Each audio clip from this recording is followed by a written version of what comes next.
አሁን ዓለም በብዙ ነውጥ ውስጥ ነው ያለችው በርትተን ከሰራን ተባብረን ከሰራን ያየነውን ለመጨበጥ ከተጋን ያኔ ኢትዮጵያ ሾልካ እኛ ያለፍንበት መከራ የማይቀምሱ ልጆች ይፈጠራሉ ለዚያ ግን መትጋት በእጅጉ ወሳኝ ነው በቅርቡ እንዳልኩት ሁሉም ሰው አይን ተገጥሞለታል ሁሉ ሰው ግን ብርሃን የለውም አይን ስላለው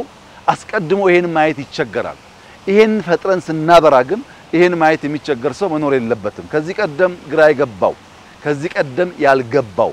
ከዚህ ቀደም የተወናበደ ሰው አሁን ካሳንቺስ መጥቶ ሲያይ ግን ጥላቻ ከየለው በቀር ሀገሩን የሚወድ ዜጋ ከሆነ በቀና መንገድ ማየት መደገፍ ይተበቅበታል ምክንያቱም ይሄ ለማንም ሳይሆን ለሁላችን የሚሆን ለልጆቻችን የሚተርፍ እንደ ሀገር የምንመኘውን ክብር የሚያጎናጽፍ ስራ ስለሆነ በዚያ መንገድ ኢትዮጵያውያን እንዲያዩት